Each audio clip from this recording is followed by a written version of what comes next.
بسم الله الرحمن الرحيم رب اشرح لي صدري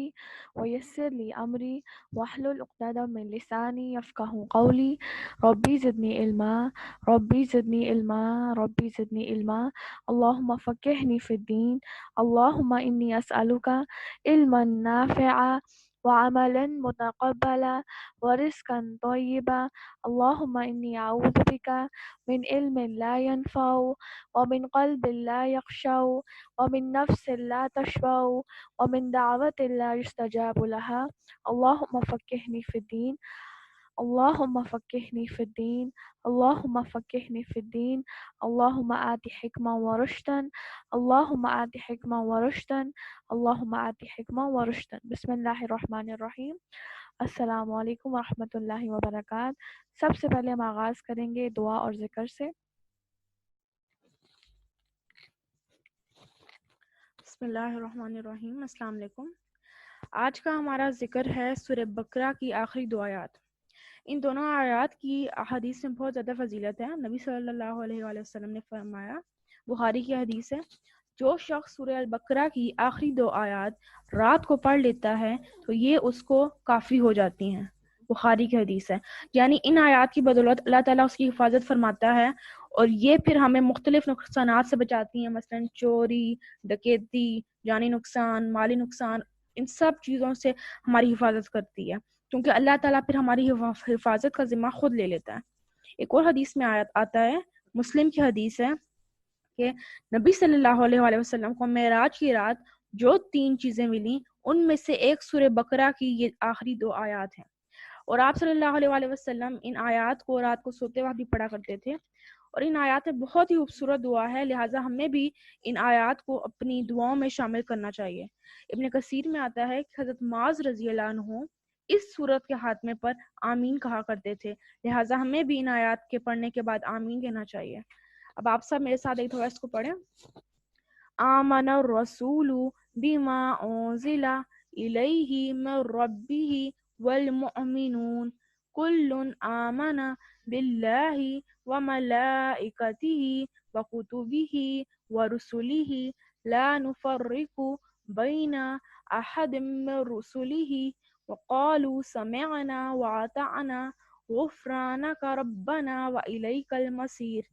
لا يكلف الله نفسا إلا وسعها لها ما كسبت وعليها ما اكتسبت ربنا لا تؤاخذنا إن نسينا أو أخطأنا ربنا ولا تحمل علينا إصرا كما حملته على الذين من قبلنا ربنا ولا تحملنا ما لا طاقة لنا به واعف عنا واغفر لنا وارحمنا أنت مولانا فانصرنا على القوم الكافرین.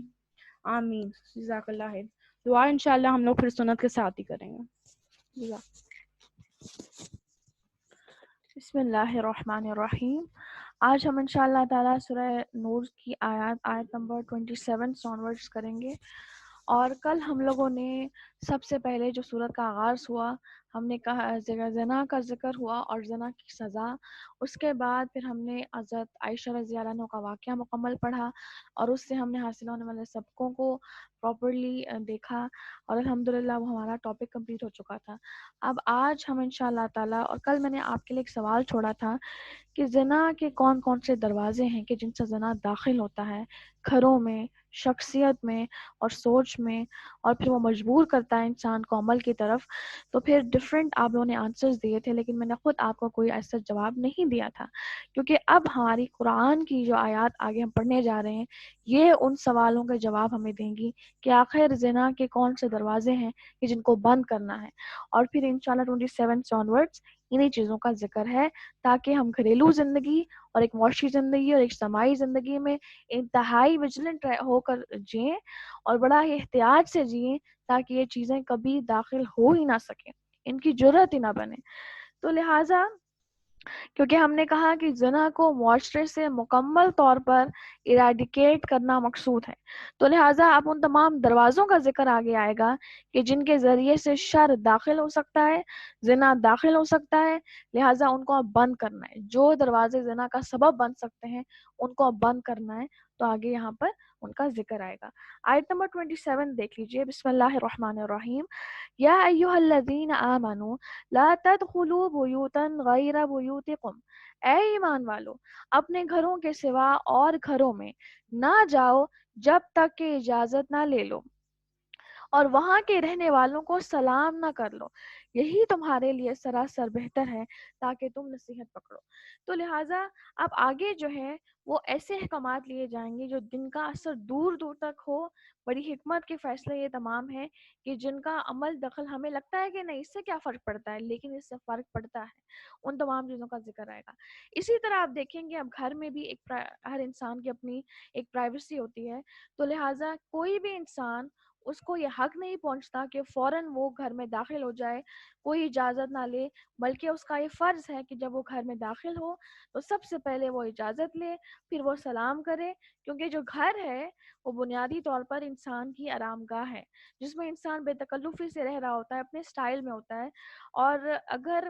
گھر میں آنے سے پہلے انسان اجازت نہیں لے گا تو معاشرے میں بگاڑ پیدا ہوگا اور انسان وہ کچھ دیکھ سکتا ہے کہ جس سے اس کی ذہنیت خراب ہو سکتی ہے. لہٰذا گھر، پھر اسی طرح گھر والوں اور گھر کی چیزیں جو گھر کی بلانگنگز ہیں ان کی بھی بہت زیادہ حرمت ہے. تو لہٰذا کسی کی حدود میں اس کی اجازت کے بغیر داخل ہونے کی اجازت بالکل نہیں دیتا قرآن اور ہماری شریعت، اور بلکہ یہ فساد ہے اور یہ ایک بہت بڑا جرم ہے. کیونکہ حدیث میں آتا ہے کہ آپ صلی اللہ علیہ وسلم کے دور میں ہوا یہ کہ انصار کی ایک خاتون نبی صلی اللہ علیہ وسلم کے پاس آئیں اور انہوں نے عرض کیا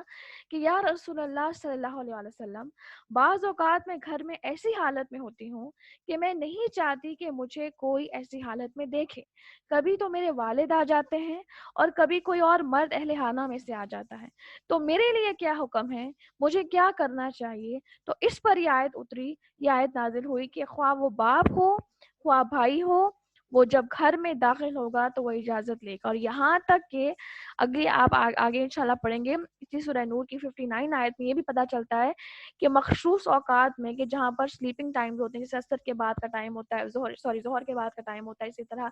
رات کا ٹائم ہوتا ہے، تو جو مخصوص اوقات ہیں ان کے اندر اگر ایک کمرے سے دوسرے کمرے میں بھی جانا ہے، جیسے ماں باپ کے کمرے میں جانا ہو، ساس سسر کے کمرے میں جانا ہو، کوئی شادی شدہ جوڑا ہے اس کے کمرے میں جانا ہو، تو بھی انسان کو ہر حال میں اجازت لینی ہوگی. کہیں ایسا نہ ہو کہ وہ کوئی ایسی چیز دیکھ لے کہ جس سے اس کے ذہن میں بگاڑ پیدا ہو اور وہ چیز معاشرے میں فساد کا سبب بنے اور اس سے رشتوں میں بھی ایک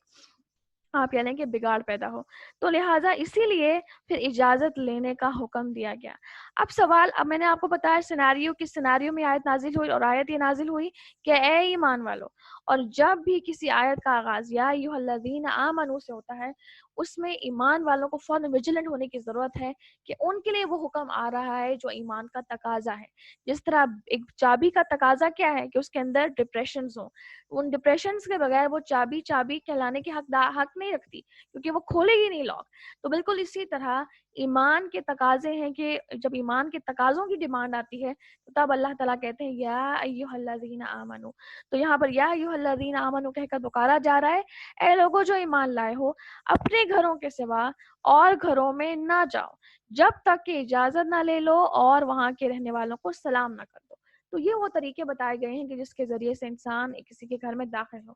اب سوال یہ پیدا ہوتا ہے کہ اجازت لینے کے طریقے کیا ہیں. تو سب سے پہلی چیز کہ ایک آؤٹ سائڈر جب ایک گھر میں داخل ہو رہا ہے تو اس کے لیے یہ ہے کہ وہ وقت مقرر کرے، یعنی اپوائنٹمنٹ لے. کوئی بھی انسان ایک آؤٹ سائڈر کی حیثیت سے کسی کے گھر جا رہا ہے تو اس کے اوپر یہ فرض ہے کہ وہ وقت مقرر کرے، اپوائنٹمنٹ لے کے جی 5 بجے ہم آپ کی طرف آئیں گے. تو لہٰذا آپ تاکہ اگلا انسان بھی اس کو ویلکم کرنے کے لیے تیار رہے اور گھر کی بھی باقاعدہ سیٹنگ ہو. اور دوسرا یہ کہ ایک ایسا انسان ہے جو نارملی گھر میں رہتا ہے، جیسے جوائنٹ فیملی میں ہیں ہم لوگ یا نارملی آپ قریب ہیں، تو ایسی صورت میں وہ کس طرح سے گھر میں جب جائے گا تو وہ کس طرح سے اجازت لے گا. وہ بیل بجائے گا یا کسی نہ کسی طریقے سے دروازے کو کھٹکائے گا یا پاؤں زمین پر مارے گا کہ جس سے اندر والے الرٹ ہو جائیں، یا پھر گلے کی آواز نکالے گا، یا پھر تاکہ اس سے ہوتا یہ ہے کہ اندر اگر موجود خاتون ہیں یا خواتین ہیں تو وہ فوراً الرٹ ہو جائیں، اور اگر ان کے دوپٹے نہیں ہیں تو وہ دوپٹے اوڑھ لیں تاکہ جو سطر کا تقاضا ہے، جو حیا کا تقاضا ہے، وہ پامال نہ ہو.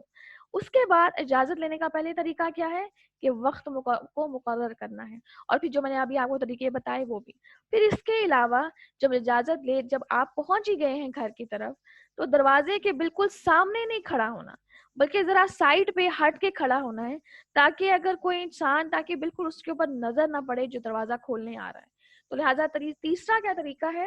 کہ دروازے کے بالکل سامنے نہ کھڑا ہوا جائے بلکہ ذرا سائڈ پہ ہٹ کے کھڑا ہوا جائے. پھر اس کے بعد چوتھی یہ چیز کہ دروازہ کسی صورت جھانکا نہ جائے، کیونکہ آپ دیکھیں کہ جس طرح ہم نے کہا کہ گھر کی پرائیویسی ہے، جس طرح گھر والوں کی پرائیویسی ہے، تو اسی طرح گھر کی بلانگنگز کی بھی پرائیویسی ہے. تو لہٰذا ان کو اگر انسان جھانکتا ہے، جیسے کسی کے گھر میں گئے ہیں تو اس کی الماری میں جھانک رہے ہیں، یا اس کے فون کی اس نے فون دیا ہے کہ بھائی آپ نے کال کرنی ہے آپ کال کر لیں، آپ فون کال کے بہانے سے لیا اس کی گیلری کھول رہے ہیں، ساری پکچرز دیکھ رہے ہیں، یہ ایک جرم ہے اور یہ چوری ہے. پھر اسی طرح کسی کے خط کو کھول کے دیکھنا اور اس پہ نظر ڈالنا، پاس کوئی خط پڑا ہوا تھا اس کو کھول کے دیکھنے لگ گئے. پھر اسی طرح ڈائری پاس پڑی ہوئی تھی اس کو کھول کے پڑھنے لگ گئے. پھر اسی طرح بریف کیسز پڑے ہوئے جگہ جگہ کے گھر کے اندر تو ان کو کھول کے دیکھنے کے اندر کیا کیا رکھا ہوا ہے انہوں نے. پھر اسی طرح اگر بیڈنگز ہیں تو ان کے نیچے جھانک رہے ہیں کہ سودا صرف ہے وہ کیا کیا پڑا ہوا ہے، کیا کیا لاتے ہیں، یعنی آؤٹ آف کیوریوسٹی انسان جو ہے وہ جھانک رہا ہے.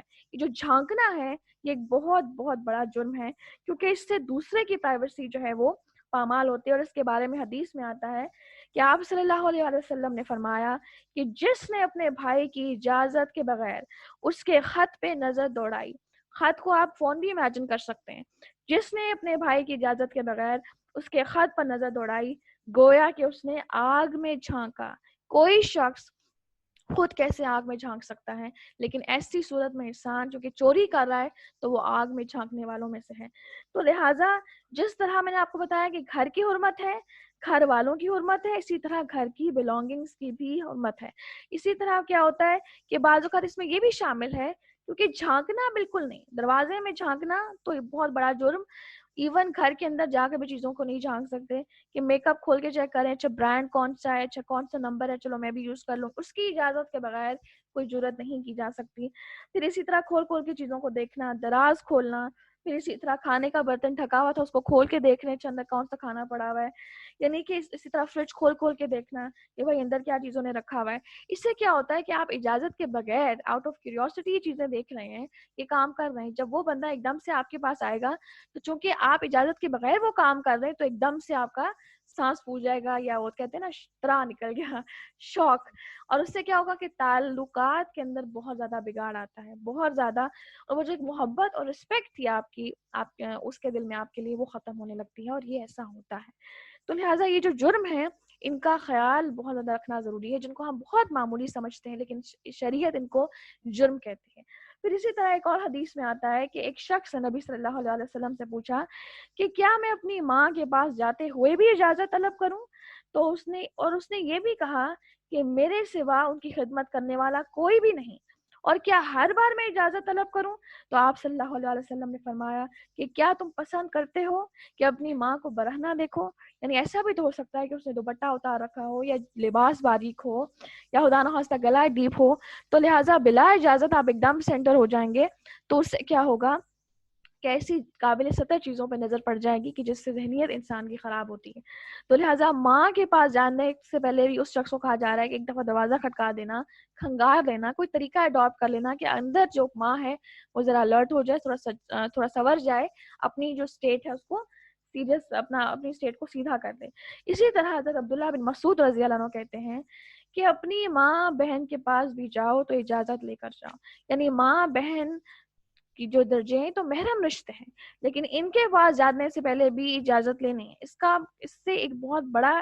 جو ایسپیکٹ وہ یہ ہائی لائٹ ہوتا ہے کہ ماں بہن کا پھر کام کیا ہے کہ وہ ہر حال میں اپنے سینے کو ڈھانپ کر رکھیں، کیونکہ محرم رشتے ہیں نا، ماں بہن تو محرم رشتے ہیں، لیکن اس حالت میں بھی وہ اپنے سینے کو ڈھانپ کر رکھیں گی۔ اور جو انڈر گارمنٹس اسپیشلی، اور سیدھا جو کریمز ہیں، ہیئر ریموونگ کریمز، ان کو بھی باقاعدہ چھپا کر رکھا جائے۔ بہت سارے گھروں میں اگر دیکھا جائے تو واش رومز کے اندر انہوں نے کھلم کھلا کریمز کو رکھا ہوا ہوتا ہے، انڈر گارمنٹس لٹک رہے ہوتے ہیں۔ یہ چیز بے حیائی ہے اور بے حیائی کو فروغ دیتی ہے، اور یہ حیا کے تقاضے کے خلاف ہے، اور جس کے دل میں حیا نہیں اس کے دل میں ایمان نہیں۔ تو لہٰذا یہ چیزیں وہ ہیں جو قابل سطر چیزیں، ان کو چھپانا فرض ہے۔ تو لہٰذا اگر اس سچویشن میں ایک مرد کو کہا جا رہا ہے کہ وہ ماں بہن کے پاس جاتے ہوئے بھی دروازہ کھٹکا کر جائے، اجازت لے کر جائے، تو پھر ماں بہن کا کام کیا ہے کہ وہ ان حدود کو نہ توڑے اور نہ پامال کرے۔ تو لہٰذا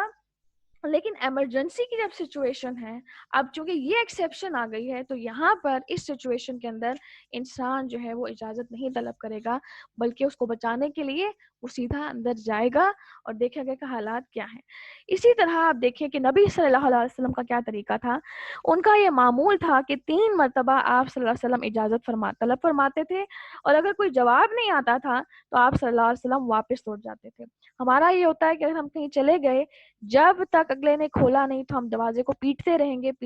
گے، اگلے کو زج کر کے چھوڑ دیتے ہیں۔ تو یہ جو ہے وہ ایک بد اخلاقی ہے۔ ایک انسان کبر کی حالت میں ایسا کر رہا ہوتا ہے کہ نہیں میں تو جاؤں گا نہیں، یا ناراض ہو جاتے ہیں بعض اوقات، لیکن یہ چیز بد اخلاقی ہے۔ اور نبی صلی اللہ علیہ وسلم کا یہ حال تھا کہ 3 بار آپ سے اجازت فرماتے تھے، اور اگر کوئی جواب نہیں آتا تھا تو آپ سے لوٹ جایا کرتے تھے۔ اور یہ بھی آپ صلی اللہ علیہ وسلم کی عادت تھی کہ اجازت کے وقت دروازے کی دائیں یا بائیں جانب آپ سب کھڑا ہوا کرتے تھے، دروازے کے سامنے بھی کھڑا ہوا کرتے تھے، کیونکہ جب آپ دروازے کے سامنے کھڑے ہوئے ہیں تو آپ کو پورے گھر کا جو انٹرنل ویو ہے وہ نظر آ جاتا ہے۔ ایون جو بندہ اگر فیمیل ہے اور اس نے خدا نخواستہ دوپٹہ نہیں اوڑھ رکھا تو وہ بھی چیز فساد کا یا بے حیائی کو فروغ دینے کا سبب بنتی ہے۔ تو لہٰذا طریقہ یہ بتایا گیا ہے کہ ہمیشہ دائیں یا بائیں جانب کھڑا ہوا جائے، اور بہترین طریقہ یہ ہے کہ اس طرف کو منہ کیا جائے تاکہ اندر والے آنے کی ایک دم سے نظر آپ پہ نہ پڑے اور آپ کی اس پہ نہ پڑے۔ تو اس طرح سے کیا ہوگا کہ حیا کا جو تقاضا ہے وہ فلفل ہوگا۔ اور پھر اسی طرح ایک اور حدیث میں آتا ہے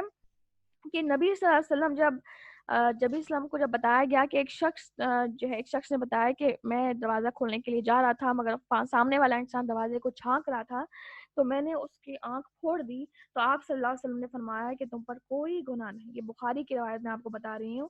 کہ ایک دفعہ ایک شخص نے اندر جھانکنے کی کوشش کی اور نبی اسلام نے اس چیز سے سختی سے منع کیا ہوا تھا، اور اس نے ایک شخص کے گھر کے اندر جھانکا باہر سے، تو اس شخص نے اس کی آنکھ پھوڑ دی. تو جب وہ نبی اسلام کے پاس آیا تو نبی اسلام نے فرمایا کہ تم پر کوئی گناہ نہیں، کیونکہ اس نے جرم کیا ہے، اس نے کوشش کی ہے. تو جھانکنا کوئی بھی چیز ہے، چاہے وہ بلونگنگز ہے، چاہے وہ گھر ہے، چاہے وہ لوگ ہیں، لوگوں کی پرسنل سکینڈلز ہیں، پرسنل ان کی افیئرز ہیں، ان کے اندر بھی جھانکنا، ان کی ٹول لگانا، تجسس کرنا، تفتیش کرنا، یہ سب اس میں شامل ہے. ایسے انسان پر جرم عائد ہے. تو لہٰذا یہ جو میں نے آپ کو حدیث بتائی یہ بخاری کی حدیث ہے. اسی طرح آپ صلی اللہ علیہ وسلم کو یہ بھی بات بہت ناپسند تھی کہ جب آپ وسلم کوئی پوچھتے کہ صاحب جو گھر والا ہے، صاحب بیت جو ہے، اگر وہ پوچھے کون ہے تو باہر والا کہے کہ میں ہوں. یعنی میں کا جو لفظ ہے، یہ نبی اسلام نے اس چیز سے سختی سے منع کیا تھا کہ کوئی شخص میں نہ کہے بلکہ اپنا نام بتائے. تو لہٰذا یہ کچھ طریقے ہیں جو نبی اسلام کی ٹیچنگ سے ہمیں پتہ چلتے ہیں. اسی لیے حضرت عمر بن خطاب رضی اللہ عنہ کا جو اجازت لینے کا طریقہ یہ تھا کہ وہ یوں کہتے تھے، جب بھی وہ اجازت لینے کے لیے آتے نبی اسلام کے گھر، نبی اسلام کو وہ اونچی آواز سے کہتے السلام علیکم یا رسول اللہ ایدخل عمر، السلام علیکم یا رسول اللہ، کہ سلام ہو نبی صلی اللہ علیہ وسلم آپ پر،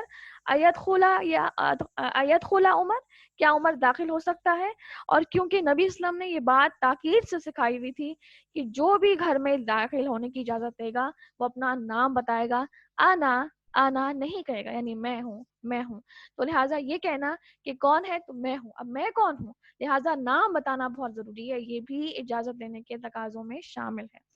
پھر اسی طرح یہ بھی اس میں شامل ہے کہ صرف اور صرف 3 بار جو ہے وہ اجازت لی جائے. انسان یہ نہ کرے کہ جم جائے کہ جب تک وہ کھولے گا نہیں میں نہیں جاؤں گا. تو یہ بھی چیز بہت زیادہ بد اخلاقی کے خلاف ہے کہ ہمیشہ 3 بار اجازت لی جائے. اسی طرح ایک اور چیز کہ جب بیل بھی بجا رہے ہیں تو بیل کو وقفے کے ساتھ 3 بار بجایا جائے. اگر ان کیس بیل ہے، بعض اوقات اگر دروازہ ہے تو اس کو بھی 3 بار بجایا جائے. جواب نہیں آتا تو انسان واپس لوٹ جائے، ابھی اگلی آیت میں آئے گا. اسی طرح اگر بیل ہے تو بیل کو بھی وقفے کے ساتھ 3 بار بجایا جائے. بعض اوقات ہم ایک ہی بار ہاتھ رکھ لیتے ہیں اور بجاتے چلے جاتے ہیں، اس سے بھی اگلا انسان زچ ہوتا ہے، اور یہ بھی بد اخلاقی کا ایک آپ کہہ لیں کہ بد اخلاقی کا مرحلہ ہے. تو لہٰذا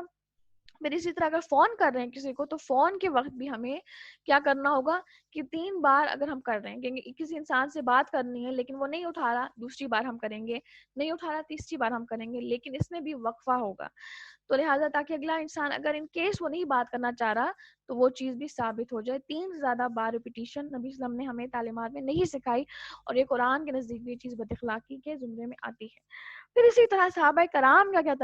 طرز عمل تھا کہ وہ کس طرح، میں نے آپ کو عمر بن خطاب رضی اللہ عنہ کی بات بتائی،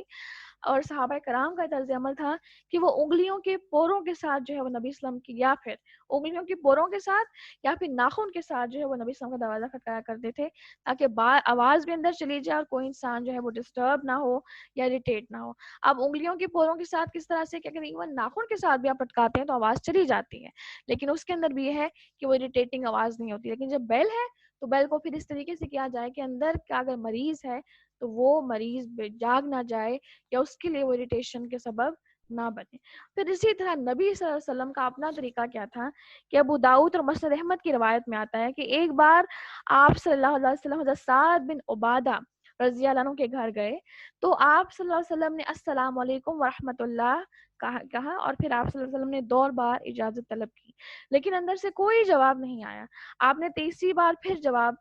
اجازت طلب کی، لیکن پھر اس کے باوجود جواب نہ آیا. تو اس وقت پھر آپ صلی اللہ علیہ وسلم واپس جانے لگے. تو اتنے میں تیزی سے حضرت سعد بن عبادہ جو ہے وہ دوڑتے ہوئے آئے اور انہوں نے کہا کہ یا رسول اللہ، میں تو آپ کی آواز سن رہا تھا مگر میرا دل چاہا کہ آپ کی زبان مبارک سے میرے لیے جتنی بار سلام اور جتنی بار رحمت کی دعا نکل دی جائے اتنا ہی اچھا ہے، اور میں تو دعائیں لے رہا تھا اور میں آہستہ آہستہ آپ کی دعاؤں کا جواب دے رہا تھا. لیکن وہ ان کی ایک اور سچویشن دی. لیکن سوال یہاں پر یہ ہے کہ کیا نبی اسلام کس طرح سے داخل ہو رہے ہیں، 3 بار اجازت لے رہے ہیں اس کے بعد واپس جا رہے ہیں. تو لہٰذا یہ چیز کسی صورت انسان کی بے حرمتی نہیں ہوتی، اس میں انسان کی بے عزتی نہیں ہے، بلکہ اس میں انسان کا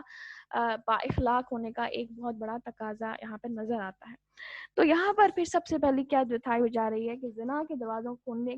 کو بند کرنے کے لیے سب سے زیادہ امپورٹنٹ ہے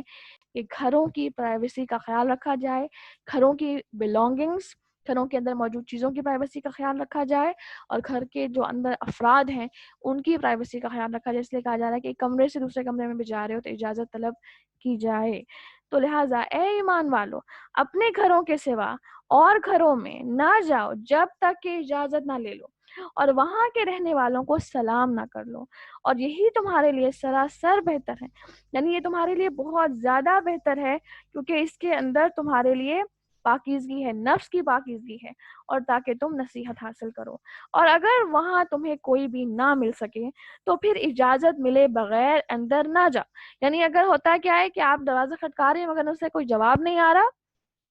اندر سے کوئی جواب نہیں آ رہا، تو کیا ہوگا کہ اجازت ملے بغیر پھر اندر ہرگز نہیں جا سکتے، اور اگر تم سے لوٹ جانے کو کہا جائے تو تم لوٹ ہی جاؤ، یعنی اگر اندر ان کیس کوئی بندہ نہیں ملا تو اب کیا کرنا ہے کہ وہاں ٹک نہیں جانا، رک نہیں جانا کہ بس ہم تو جائیں گے نہیں جب تک ملاقات نہیں ہوگی، بلکہ وہاں سے لوٹ جاؤ، ناراض نہیں ہونا اور نہ ہی مجبور کرنا ہے، اور یہی بات تمہارے لیے پاکیزہ ہے۔ کیوں یہ بات پاکیزہ تر ہے؟ وہ اس لیے کیونکہ تعلقات اس کے اندر جو ہے وہ بہت زیادہ بہتر رہتے ہیں، اور ایک جو رسپیکٹ کا ایلیمنٹ ہے وہ برقرار رہتا ہے، اور جو کچھ تم کر رہے ہو اللہ تعالیٰ اسے خوب جانتا ہے، یعنی جو کچھ تم کر رہے ہو کہیں تجسس تو نہیں کر رہے، تو نہیں لگا رہے، اچھا باہر کھڑے ہو کے جھانک تو نہیں رہے، بعضوں کا دروازوں کی جو درمیان میں اسپیسز ہوتی ہیں تو لوگ کیا کرتے ہیں کہ جھانک رہے ہوتے ہیں کہ اندر پتہ چل جائے آنے والا بندہ کون سا ہے، کس اسٹیٹ میں آ رہا ہے، تو یہ سب چیزیں بہت زیادہ نوٹس ہو رہی ہیں، اور اللہ تعالیٰ ہر وقت ان کو ریکارڈ کر رہا ہے، تو یہ چھوٹی چھوٹی عادات ہوتی ہیں جو ہمارے اندر تجسس پیدا کر دیتی ہیں، ٹو لگانے کی عادت پیدا کر دیتی ہیں، لوگوں کے حالات معلوم کرنے کی عادت ڈیولپ کر دیتی ہیں، یہاں تک کہ یہ بھی آتا ہے کہ بعض لوگ جان بوجھ کے اچانک سے گھر میں داخل ہوتے ہیں کہ انہیں گھر کے حالات پتہ چل جائیں، کیونکہ ان کے اندر ایک کیوریوسٹی کا ایلیمنٹ اتنا زیادہ ہے کہ گھروں کے حالات انہیں جاننے کا بہت شوق ہے، تو لہٰذا جان بوجھ کے اندر آئیں گے کہ اندر اگر ان کی لڑائی ہو رہی ہے تو میں سن لوں کہ اندر کیا بات ہو رہی ہے، کیونکہ گھروں میں گھر ہیں، کوئی جنت تو نہیں ہے کہ یہاں پر لڑائیاں نہیں ہوں گی، یہاں پر اختلافات بھی ہوں گے اور لوگ آپس میں لڑ بھی سکتے ہیں، لیکن کیا ہے کہ جان بوجھ کر ایک دم سے آنے کا مقصد ہی ہوتا ہے کہ یہاں پر جان لیا جائے، دیکھ لیا جائے کہ کون کیا کس حالت میں کر رہا ہے، اسپیشلی رورل ایریاز میں یہ بہت زیادہ ہوتا ہے کہ ہر کوئی جب دل چاہتا ہے وہ گھر میں داخل ہو جاتا ہے، ایون دروازہ نوک کرنے کی بھی زحمت نہیں کی جاتی، تو یہ چیز پھر سکھانی چاہیے کہ دروازہ کو ہمیشہ کھٹکا کے آ جائے۔ ایون حضرت عائشہ رضی اللہ عنہ کے پاس کچھ خواتین آئیں اور انہوں نے اجازت طلب کرنے کے جو ان کے الفاظ تھے وہ پراپر نہیں تھے، تو انہوں نے کہا کہ تم میں سے کون ہے جو اجازت طلب کرنے کے الفاظ کو جانتا ہے جو قرآن نے سکھایا گیا، تو ان میں سے کسی ایک نے پھر بتائے اور پھر ہر ایک اجازت طلب کر کے اندر آئی، تو یہ تعلیم دینی ہوگی، ساتھ میں قرآن کی آیت اس کے سامنے رکھیں کہ بھائی یہ تعلیمات ہیں، آپ ان کو فالو کریں تو کوئی مائنڈ بھی نہیں کرے گا، لیکن اس سے معاشرے میں فساد پھیلتا ہے جو بہت زیادہ ضروری ہے ان کو جاننا۔ اگلی آیت پر آ جائیں، ہاں غیر آباد گھروں میں جہاں تمہارا کوئی فائدہ یا اسباب ہو، یعنی کہ خیر آباد گھر ہیں جہاں پر لوگ نہیں رہ رہے، کیونکہ وہاں پر تو لوگ رہ رہے ہیں تو ان کی پرائیویسی کا خیال رکھنا ہے، ان کی بلونگنگس کا خیال رکھنا ہے، اب یہاں پر لوگ ہی نہیں رہ رہے تو ان کی بلونگنگس بھی نہیں ہوں گی، یہ ایک غیر آباد گھر ہے، تو لہٰذا وہاں پر پھر کیا ہوگا کہ وہاں پر جاتے ہوئے اگر تم بے اجازت لیے بغیر جاتے ہو تو کوئی گناہ نہیں، تم جو کچھ بھی ظاہر کرتے ہو اور جو کچھ تم چھپاتے ہو اللہ تعالیٰ سب کچھ جاننے والا ہے، تو لہٰذا گھروں میں اگر بغیر اجازت دیے داخل ہوتے ہیں، کون سے گھروں میں؟ جو غیر آباد ہیں، تو وہاں پر پھر جایا جا سکتا ہے، اس میں کوئی گناہ نہیں۔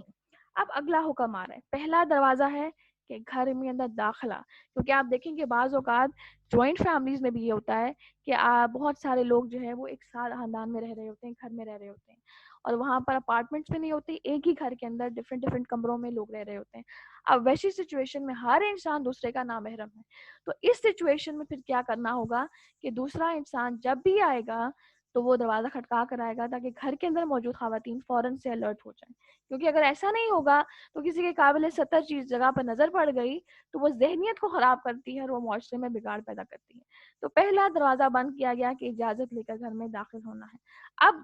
دوسرا جو ہے وہ حکم دیا جا رہا ہے کہ کس طرح زنا کی روک تھام کی جا سکتی ہے اور کس طرح سے اس کو ٹوٹلی ایراڈیکیٹ کیا جا سکتا ہے۔ گاہ ہوتی ہے، یعنی ایک باؤنڈری ہوتی ہے اور آپ اس باؤنڈری کو کراس نہیں کر سکتے، ہر بادشاہ کی ایک چراگاہ ہوتی ہے اور اللہ تعالیٰ کی چراگاہ اس کی حرام کردہ اشیاء ہیں، اور تقوی آپ دیکھیں کہ تقوی کیا ہے، تقوی یہی ہے کہ اپنے آپ کو ان حدود سے دور رکھنا، تو حدیث کیا کہہ رہی ہے، ہر بادشاہ کی ایک چراگاہ ہوتی ہے اور اللہ تعالیٰ کی چراگاہ اس کی حرام کردہ اشیاء ہیں، اور جو شخص چراگاہ کے کنارے کنارے جانور چرائے گا قریب ہے کہ وہ اس میں جا گرے، تو لہٰذا آپ کنارے کنارے ہیں, بہت قریب نہیں ہیں, اندر نہیں ہیں, آپ پاس پاس ہیں, تو قریب ہے کہ اس کے اندر دھنس جائے. تو لہٰذا بہت سارے لوگ کہتے ہیں کہ ہم تو حرام کام نہیں کرتے, یا ہم تو ان کے, لیکن اگر وہ اس کے قریب جائیں گے یا صرف آؤٹ آف کیوریوسٹی دیکھنا چاہیں گے کہ اندر ہو کیا رہا ہے, یا تماشائی بنیں گے, تو 100% چانسز ہے کہ انسان پھسل جائے اور اس کے اندر دھنس جائے. تو لہٰذا ان چراگاہ کے قریب بھی نہیں جانا, بلکہ دور دور رہنا ہے. یہ اللہ تعالیٰ کی حدود ہے, ان کو کراس نہیں کرنا. اور ہم نے یہ بھی پڑھا تھا کہ ایک حدیث میں آتا ہے کہ آپ نے فرمایا کہ قیامت کے دن کچھ ایسے لوگ آئیں گے کہ جو ڈھیروں اعمال ہوں گے جن کے, اور دور سے وہ پہاڑ کی طرح چمک رہے ہوں گے. اور تو صحابہ نے کہا لیکن جب وہ اللہ تعالیٰ کے پاس آئیں گے تو ان کے اعمال کو چاول کی راکھ کی طرح بے وزن کر دیا جائے گا. تو صحابہ نے کہا یا رسول اللہ صلی اللہ علیہ وسلم, کیا وہ ہماری ہی قوم میں سے ہوں گے؟ تو آپ صلی اللہ علیہ وسلم نے فرمایا کہ وہ تمہاری ہی قوم میں سے ہوں گے, بلکہ راتوں کو اٹھ اٹھ کر نمازیں پڑھنے والوں میں سے ہوں گے, یعنی تہجد گزار ہوں گے. لیکن جب وہ اپنی تنہائیوں میں ہوتے تھے تو وہ اللہ تعالیٰ کی حدود کو کراس کر دیتے تھے, حدود کو پار کر دیتے تھے. تو جو حدود ہیں ان کی پابندی یہ شریعت کا اہم رکن ہے, جو آپ کے اندر آپ کو ایک لمٹس کے اندر رکھتا ہے. اسی لیے کہا جا رہا ہے کہ جو ان کے کنارے بھی آئے گا, حدود کو کراس کرنا تو بہت آگے کی چیز ہے, ان کے پاس بھی آئے گا, یہ انسان پھسلنے والوں میں سے ہے. تو اب وہ کون سی چیز ہے کہ جو ان کو پرووک کرتی ہے؟ تو آپ دیکھیں قرآن کے اندر یہ بھی آتا ہے وَلَا تَقْرَبُوا الزِّنَا, اور زنا کے قریب بھی نہ جاؤ. اب وہ کیا چیز ہے جو انسان کو زنا کے قریب لے کر جاتی ہے؟ ہم نے پیچھے سزا پڑھی, دنیاوی سزا 100 کوڑے لگیں گے, اور اس کے علاوہ پھر اخروی سزا تو ابھی بہت زیادہ ہے. لیکن جس کو دنیا میں سزا ہو گئی اس کو آخرت میں سزا نہیں ہوگی. لیکن جو دنیا میں زنا پر زنا کرتا جا رہا ہے اور رک نہیں رہا, تھم نہیں رہا, چاہے وہ آنکھ کا ہے, وہ کان کا ہے, وہ قدم کا ہے, وہ نفس کا ہے, تھم نہیں رہا, لوگوں سے چھپتا پھر رہا ہے, ماں باپ سے چھپتا پھر رہا ہے, تو قیامت کے دن اس کی سزا بڑی سخت ہے, اور وہ بھی ہم آگے حدیث میں پڑھیں گے. تو لہٰذا وہ کون سی چیز ہے جو زنا کے آغاز کا سبب بنتی ہے, یعنی سٹارٹنگ پوائنٹ ہے, 1 پوائنٹ کیا ہے؟ وہ ہے نگاہ. پھٹکتی ہوئی جو نگاہ ہے وہ انسان کو اس کام کی طرف لے کر جاتی ہے. کیونکہ ایک انگلش کا کوٹ بھی ہے کہ what the eyes admire the heart desires, کہ جو آپ کی آنکھ کو اچھا لگتا ہے دل اس کی خواہش رکھتا ہے. تو لہٰذا سب سے پہلا حکم جو دیا جا رہا ہے وہ یہ کہ جہاں پر دیکھنا حلال ہے صرف وہیں دیکھا جائے, اور کوئی ایسی جگہ ہے یا کوئی ایسی چیز ہے کہ جہاں دیکھنا جائز نہیں, اس کو ہرگز نہ دیکھا جائے, بلکہ اس سے نظر پھیر لی جائے. اس چیز کا حکم دیا جا رہا ہے, اور اسی کو کہتے ہیں نگاہوں کی حفاظت. اسی کو کہتے ہیں یغضوا من ابصارہم, اپنی نگاہ کی حفاظت اسی طرح کرنا کہ ہر اس چیز سے اپنی نگاہ کو پھیر لینا کہ جو جہاں دیکھنا انسان کو فتنے میں لے ڈوبے. اور اسی طرح حدیث میں آتا ہے کہ آپ صلی اللہ علیہ وسلم نے فرمایا کہ نگاہ ابلیس کے تیروں میں سے ایک تیر ہے, یعنی نگاہ کے ذریعے کیا کرتا ہے کہ ابلیس جو ہے وہ غلط کام کرواتا ہے. اور جب انسان کی نگاہ بھٹک جائے اور نگاہ ناپاک ہو جائے اور اس کے چھکنے کی عادت ہی نہ ہو, بلکہ ہر چیز اسٹیئر کر کر کے وہ گھورنے کی اس کو عادت ہو, تو یہ وہ انسان ہے کہ جس سے کسی بھی برائی کی توقع کی جا سکتی ہے, اور اس سے برائی کرنا, اس کے لیے برائی کرنا بہت آسان ہو جاتا ہے. تو اس لیے نبی صلی اللہ علیہ وسلم نے سب سے پہلی بات کیا سکھائی, اور شریعت کیا سکھا رہی ہے کہ نگاہ کو جھکانا ہے, کیونکہ نگاہ شیطان کے تیروں میں سے ایک تیر ہے. شیطان جو سب سے پہلا کام کرواتا ہے وہ نگاہ کو ناپاک کرنا. پھر اسی طرح ایک اور حدیث میں آتا ہے, یہ ترمذی اور مسند احمد کی حدیث ہے, کہ آپ صلی اللہ علیہ وسلم نے حضرت علی رضی اللہ عنہ سے کہا کہ علی, پہلی نظر کے بعد دوسری نظر نہ کرنا, کیونکہ پہلی نظر معاف ہے مگر دوسری نظر پر حساب ہوگا. کیونکہ پہلی نظر تو اچانک پڑی, لیکن جب دوسری نظر پڑ رہی ہے اس پر حساب کیوں ہے؟ کیونکہ اب جب انسان ایک چیز کو دیکھتا ہے پھر لیتا ہے, لیکن جب دوبارہ دیکھنا چاہ رہا ہے تو اس کا مطلب ہے کہ اب اس کی سویٹنس لینا چاہ رہا ہے, اب اس کو مزہ لینا چاہ رہا ہے, اس کا مزہ لینا چاہ رہا ہے, تو اس چیز سے روکا جا رہا ہے کہ اس دوسری نگاہ کا حساب ہوگا. تو لہٰذا پہلی نگاہ معاف ہے, لیکن دوسری نگاہ کسی صورت معاف نہیں, اس کی پکڑ ہوگی, اس کا حساب ہوگا. اور اسی طرح مسلم کی روایت میں آتا ہے کہ حضرت جریر بن عبداللہ رضی اللہ عنہ کا بیان ہے کہ میں نے ایک دفعہ نبی صلی اللہ علیہ وسلم سے اچانک نظر پڑ جانے کا سوال کیا کہ اچانک اگر میری کسی پہ نظر پڑ جاتی ہے تو میں کیا کروں؟ تو آپ صلی اللہ علیہ وسلم نے مجھے حکم دیا کہ میں نگاہ پھیر لیا کروں. فوراً جیسے ہی نگاہ پڑے نگاہ کو پھیر لینا, یہی ایمان کا تقاضا ہے. تو لہٰذا آپ دیکھیں کہ اکثر ہم ہوتے ہیں, ہم مکسنگ فری مکسنگ کی کو ہم ایکسپیرینس کرتے ہیں، بعض اوقات کو ایجوکیشن میں ہوتے ہیں، یا بعض اوقات ہم کسی ایسے ملک میں ہوتے ہیں کہ جہاں پر بے پردگی بہت زیادہ ہے، خواتین کے لباس جو ہیں وہ حیا کے تقاضوں کو فلفل نہیں کر رہے. تو اب انسان کا کیا کام ہے کہ وہ اپنے آپ کو خود بچائے، کیونکہ وہ یہ نہیں کہہ سکتا کہ ماحول ایسا ہے یا میں مجبور ہوں، میں کیا کر سکتا ہوں، میرے لیے بہت مشکل ہے. وہ نہیں کر سکتا. اسے اپنی اسکریننگ خود کرنی ہوگی، اپنا محاسبہ اسے خود کرنا پڑے گا، اور خود اسے اپنی حفاظت کرنی پڑے گی، اسپیشلی فری مکسنگ کے اندر اور کو ایجوکیشن کے اندر. اور پھر آپ دیکھیں کہ ایسا ہو ہی نہیں سکتا کہ ہم کسی جنگل میں نکل جائیں اور وہاں پر کوئی انسان نہ ہو تاکہ ہم اکیلے رہ کر عبادت کریں. اس چیز کا تو اسلام میں تصور ہی نہیں. رہبانیت یا صوفیزم کا اسلام میں کوئی تصور نہیں ہے. ہمیں سوسائٹی کے اندر رہ کر جینا ہے، اور سوسائٹی کے اندر رہتے ہوئے جن ڈسپلنس کا خیال رکھنا ہے ان کو بتایا جا رہا ہے کہ تم سوسائٹی میں رہو، ہر کام کو انجوائے کرو، لیکن ان ڈسپلنس کا خیال رکھنا ہے، ان حدود کو کراس نہیں کرنا. تو لہٰذا انسان یہ بھی نہیں کہہ سکتا کہ ماحول مجھے اجازت نہیں دے رہا، کیونکہ ایک حدیث بڑی اہم ہے، بڑی پیاری حدیث ہے کہ مسند احمد کی روایت میں آتا ہے کہ آپ صلی اللہ علیہ وسلم نے فرمایا کہ جو مسلمان کسی عورت کی خوبصورتی پہلی بار دیکھ کر آنکھ بند کر لیتا ہے تو اللہ تعالیٰ اس کی عبادت میں حلاوت پیدا کر دیتا ہے، یعنی اس انسان کو ایمان کی مٹھاس محسوس ہونے لگتی ہے. لیکن اسی طرح ایک مرد عورت کو دیکھ کر اگر نظر پھیرتا ہے اور ایک عورت ایک مرد کو دیکھ کر نظر پھیرتی ہے تو ایسا وہ انسان ہے کہ جس نے اپنے ایمان کو مکمل کر لیا اور اللہ تعالیٰ اس کو اس کی عبادت میں حلاوت محسوس کرواتا ہے. اور آپ دیکھیں کہ بعض اوقات ہم بہت زیادہ شکایت کر رہے ہوتے ہیں کہ نماز میں دل نہیں لگ رہا، مزہ نہیں آ رہا، دل خالی ہے، نماز کے اندر وہ خشوع محسوس نہیں ہو رہا. اس کی سب سے بڑی وجہ یہ ہے کہ آنکھ جس کو دیکھ دیکھ کر عادی بن چکی ہے. اب آنکھ کو اتنی عادت پڑ گئی ہے ان چیزوں کی کہ اب آنکھ ریفلیکٹ کر رہی ہے، اب ذہن انہی کو چیزوں کو سوچ رہا ہے، تو لہٰذا نماز کے اندر حلاوت بالکل نکال لی جاتی ہے. لیکن ایک انسان ہے جو ان چیزوں سے پرہیز کرتا ہے، نامحرم کو اسٹیئر کرنے سے، اسی طرح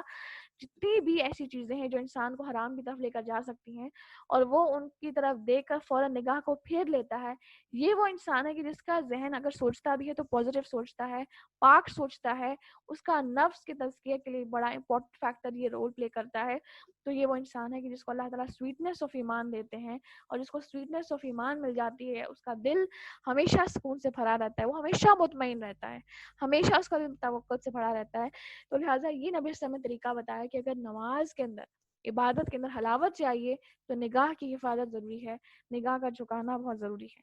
تو آپ دیکھیں کہ جو نگاہ کا جو ایک معاملہ ہے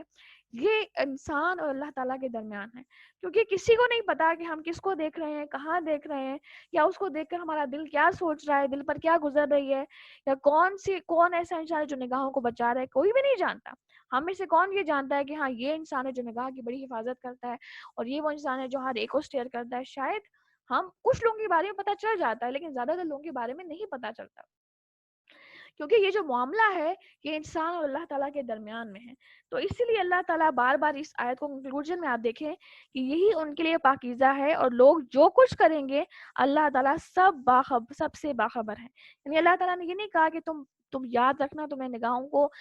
بار بار سٹیئر نہیں کرنا، کسی انسان کو نگاہوں کو جمانا نہیں ہے کہ اگر لوگوں نے دیکھ لیا تو بدنامی ہوگی. اللہ تعالیٰ لوگوں کی طرف لائے نہیں رہے، اللہ تعالیٰ یہ کہہ رہے ہیں کہ یاد رکھو جو تم کر رہے ہو میں اس سے خبردار ہوں. بعض اوقات ہم سب کے سامنے ہوتے ہیں تو ہمیں شرم آ جاتی ہے، ہم نگاہ چھکا بھی لیتے ہیں، لیکن جب تنہائی میں ہوتے ہیں اس وقت کون روکنے والا ہے؟ اس ٹائم نگاہ کو کون نیچے کرے گا؟ اس ٹائم یہ خوف خدا ہے جو انسان کی نگاہ کو نیچے کرتا ہے. اس لیے جو معاملہ ہے یہ اللہ تعالیٰ کا ہے. اور میں یہ انسیڈنٹ ہے کیونکہ پبلک گیدرنگ میں اس طرح کی باتوں کو کرنا حیا کے خلاف سمجھا جاتا ہے، لیکن حق بات کو بیان کرتے ہوئے کوئی حیا نہیں ہے. تو لہٰذا یہ جو میں آپ کو اپنا پرسنل ایکسپیرینس بتا رہی ہوں، یہ جو ہے اس کے پیچھے بتانے کا مقصد یہ ہے کہ انسان کو اگر یہ شک ہو کہ شاید مجھے کون دیکھ رہا ہے، اس وقت اللہ تعالیٰ اسے دیکھ رہا ہوتا ہے اور وہ سب سے بڑا شرک کر رہا ہوتا ہے. ایک دفعہ ہم لوگ یونیورسٹی میں تھے اور نیا ٹائم تھا، تو ہم لوگ کلاس کے اندر موجود تھے اور ہم آمنے سامنے تھے، یعنی کہ بوائز اور گرلز کی جو ٹیبلز ہیں وہ آمنے سامنے لگی ہوئی تھی، اور میں یہ دیکھ رہی تھی کہ ہر کوئی اپنے آپ میں لگا ہوا تھا، یعنی موبائلز کے ساتھ.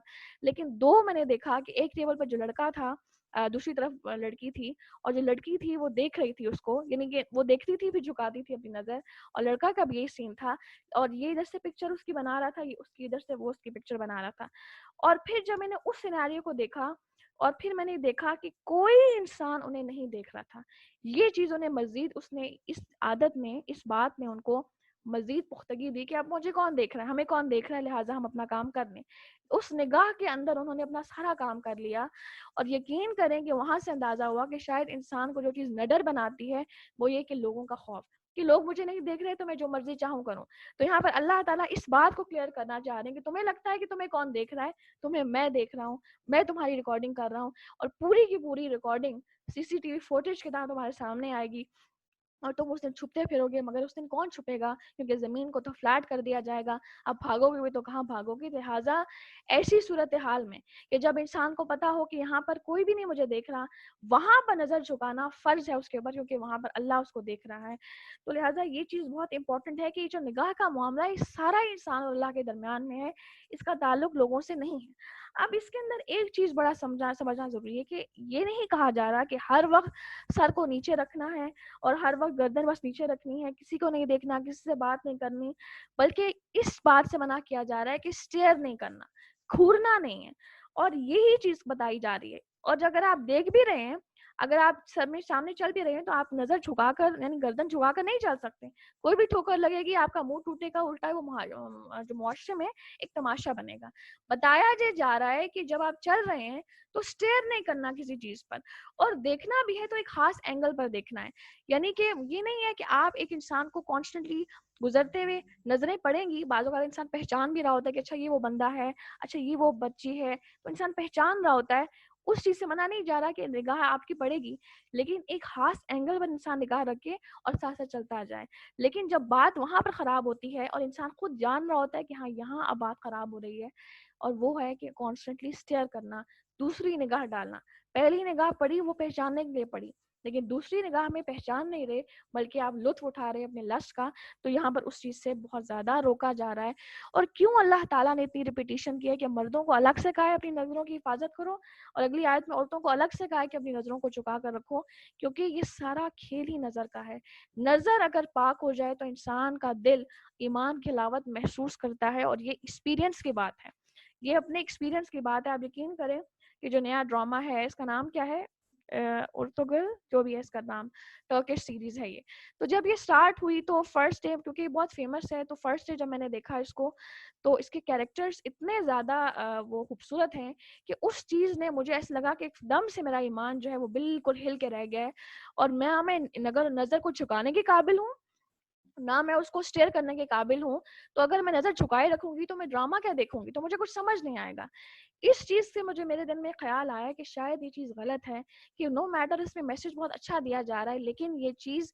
پروڈکٹیو اس لیے نہیں ہوگی کیونکہ یہ آپ کی حیا کو ناپاک کر رہی ہے, آپ کو مجبور کر رہا ہے کہ خوبصورت انسان کو آپ اسٹیئر کرتے ہوئے دیکھتے رہیں. اور یقین کریں کہ 2-3 دن بعد میں اس چیز کو نوٹس کر رہی تھی کہ شاید یہ ایکسٹریمزم نہ ہو, یہ میں کیوں سوچ رہی ہوں, لوگ تو اس کو اتنا دیکھ رہے ہیں. 2-3 دن بعد واٹس ایپ کے اسٹیٹسز پر باقاعدہ لوگوں نے اس کے کیریکٹرز کی پکچرز لے کر نیچے لکھنا شروع کر دیا, مائی کرش. ہر لڑکی لگا رہی ہے, ہر لڑکا اس کی جو فیمیل پارٹنر ہے, حلیمہ اس کا کیریکٹر کا نام ہے, اس کے لگا رہا ہے, لڑکا جو ہے, یعنی اس چیز نے بے حیائی کو اتنا فروغ دیا ہے. تو لہٰذا کب ایک چیز اب اس کے میسج کو کون دیکھے گا, ہر ایک انسان اس کے کیریکٹر سے پر لطف ہو کر اس کو دیکھ رہا ہے کہ یہ ایکٹنگ کیسے کر رہا ہے, اور پھر اس کے کیریکٹر کی خوبصورتی کے ساتھ. اس لیے اس مکس گیدرنگ کو اور اس مکسچر کو منع کیا گیا ہے کہ نو میٹر وہ بہت اچھی چیز بتا رہے ہیں, لیکن وہاں پر جو میاں بیوی کا رول وہ سکھا رہے ہیں, پھر یہ جو اپوزٹ جینڈرز دیکھنا, اور پھر وہ اتنا خوبصورتی سے اس کو دکھانا کہ لوگ اس کو دیکھ کر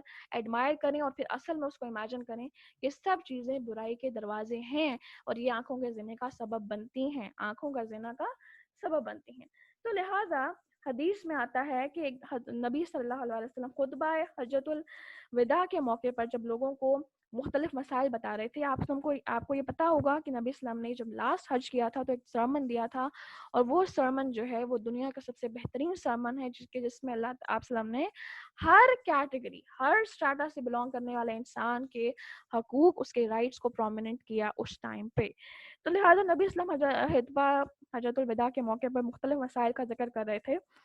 اور لوگ ان سے پوچھ رہے تھے, سوال و جواب بھی ہو رہے تھے, نبی اسلام کا جواب دے رہے تھے. تو اتنے میں ہوا کیا کہ قبیلہ خطام کی ایک عورت آئی اور آپ اسلام کے پاس اس نے ایک سوال کیا اور اس نے ایک سوال دریافت کیا. اب چونکہ وہ عورت جو ہے وہ حالت احرام میں تھی اور ہمیں یہ بھی پتہ ہے کہ حالت احرام میں چہرہ چھپایا نہیں جاتا, یہ شریعت کا حکم ہے تاکہ شناخت ایزیلی ہو سکے. اب اس عورت نے بھی اپنا چہرہ انکور کیا ہوا تھا, تو آپ صلی اللہ علیہ وسلم کے پاس حضرت فضل بن عباس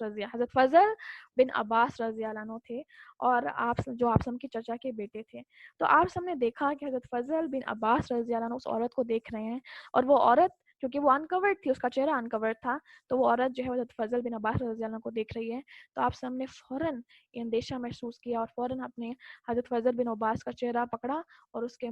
کے منہ کو پھیر دیا. تو لہٰذا یہاں سے یہ پتہ چلتا ہے ایک اور میسج بہت امپورٹنٹ, کہ چلیں ہم خود تو اپنی نگاہ کی حفاظت کر لیں گے, لیکن بعض اوقات ٹی وی کمرشلز ایسے ہوتے ہیں یا بعض اوقات آپ چل رہے ہوتے ہیں اور بینرز بڑے بڑے لگے ہوتے ہیں جن میں ننگی لڑکیوں کے, انفارچونیٹلی یہ ورڈ بڑا ہارش ہے لیکن یہ ہے کہ ہماری سوسائٹی میں بڑا کامن ہو چکا ہے, اور ہمیں لگتا ہے کہ اس سے کوئی فرق نہیں پڑتا, لیکن نگاہ جب ناپاک ہوتی ہے تو انسان کی عبادت میں حلاوت چھین لی جاتی ہے, وہ پھر ٹکرے اور سجدے رہ جاتے ہیں, ان کے اندر حلاوت چھین لی جاتی ہے. اسی لیے قیامت کے قریب لوگ نمازیں تو پڑھیں گے اور ان میں سے خشوع چھین لیا جائے گا کیونکہ نگاہیں ناپاک ہوں گی. تو لہٰذا ایسی صورتحال میں کیا کیا جائے کہ جب آپ کسی اپنے بچے کو دیکھ رہے ہیں, اپنی بیٹی کو دیکھ رہے ہیں, یا اپنے بیٹے کو دیکھ رہے ہیں, یا اپنے والد کو دیکھ رہے ہیں کہ وہ سامنے کمرشل چل رہا ہے اور وہ اس کو اسٹیئر کر رہے ہیں, ان کی نگاہ نہیں چک رہی, تو کوئی نہ کوئی اسٹیپ لیا جائے, نہیں انل منکر کا کام کیا جائے, ان کو روکا جائے, کیونکہ یہ چیز ہمارا فرض ہے. ہم نے خود اپنے آپ کو بچا لیا لیکن ہمارا دل نہیں تڑپ رہا, ساتھ والے انسان وہ کام کر رہا ہے, کیونکہ نگاہ کا زنا ہی آغاز ہے برائی کا, تو لہٰذا فوراً اس کو روکا جائے. ہمیں نبی صلی اللہ علیہ وسلم کی اس حدیث سے یہ میسج کلیئرلی مل رہا ہے. ٹھیک ہے, تو یہ چیز بڑی امپورٹنٹ ہے, کیونکہ نگاہ جب ناپاک ہوتی ہے تو انسان کے سٹیپس بھی بڑھنے لگتے ہیں, اور یہی ہے نگاہ کا زنا. تو لہٰذا یہاں پر تک ہم نے جو ساری ڈسکشن کی وہ سب کیا ہے, نگاہ کی حفاظت. اور نگاہ کی حفاظت کیوں ضروری ہے, کیونکہ نگاہ ہے اسٹارٹنگ پوائنٹ, اور جب نگاہ میلی ہو جاتی ہے, نگاہ کل زینب کا پوائنٹ بڑا اہم تھا کہ ہم زنا کی بڑی ڈیٹیل ڈسکشن کر رہے تھے, لیکن ایک بات جو سب سے امپورٹنٹ ہے کہ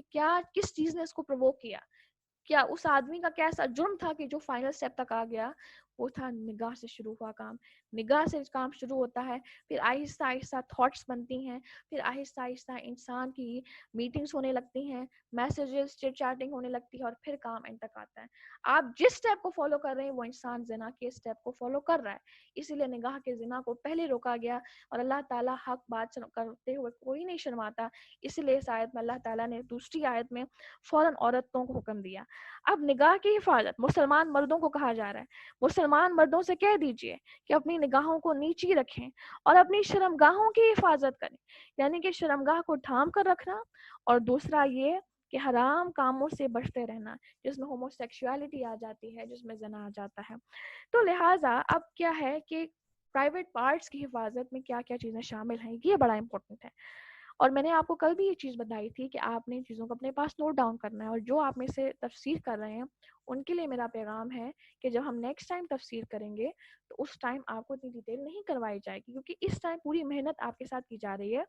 تو شکایت یہ آ رہی ہے کہ کچھ لوگ سو جاتے ہیں, تو لہٰذا یہ کام نہیں کرنا, آپ نے ہر چیز کو نوٹ ڈاؤن کرنا ہے, اسپیشلی جو لیسن پوائنٹس ہیں. ٹھیک ہے, تاکہ کیونکہ بعد میں یہ چیز ریپیٹیشن نہیں ہوگی, آپ کو تفسیر دی جائے گی پکچرز کی فارم میں, آپ نوٹ ڈاؤن کریں گے. تو جو چیزیں آپ اس ٹائم سیکھ رہے ہیں یہی آپ کا حاصل ہے, اس لیے آپ نے اس کو لکھنا ہے, صرف سننا نہیں ہے. سننے کی حد تک رکھیں گے وہ چیزیں نکلتی جائیں گی ذہن سے.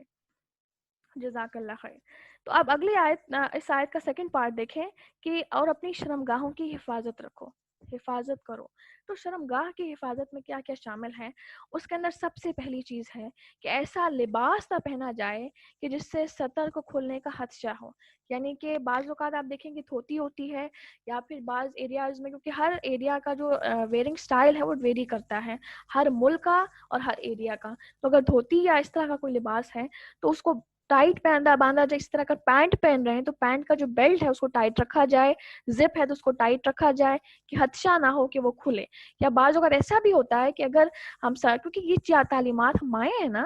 تو ہم ایز اے مدر ہم نے اپنے بیٹوں کو چیزیں سکھانی ہیں. صرف اس لیے میں آپ کو، ہم یہ نہیں کہیں گے کہ ہاں میں کون سا لڑکا ہوں مجھے یہ باتیں کیوں بتائی جا رہی ہیں، یہ ہم نے آگے مائیں بننا ہے تو اپنے بیٹوں کو چیزیں سکھانی ہے. پھر اسی طرح بعض اوقات یہ ہوتا ہے کہ شرٹس اتنی چھوٹی ہم لے کے دیتے ہیں ان کو، جب وہ سجدے کے لیے رکوع کی طرف جاتے ہیں تو ان کا انڈر گارمنٹ نظر آ رہا ہوتا ہے، ان کے باکسرز نظر آ رہے ہوتے ہیں. یہ بے حیائی یہ بے حیائی ہے، یہ بے حیائی کو فروغ دینے والی چیزیں ہیں اور یہ سطر میں شامل ہیں. تو لہٰذا سب سے پہلی چیز کہ آپ نے اپنے شرمگاہوں کی حفاظت کس طرح سے کرنی ہے کہ ایسا لباس نہیں پہننا کہ جس سے سطر کو کھلنے کا خدشہ ہو. پھر دوسری یہ چیز کہ ایسا لباس نہ ہو کہ جس سے انسان کے جو قابل شرم حصے ہیں، جو پرائیویٹ پارٹس ہیں، وہ چھلکیں. یعنی سی تھرو لباس نہ ہو. یعنی بعض اوقات یہ ہوتا ہے کہ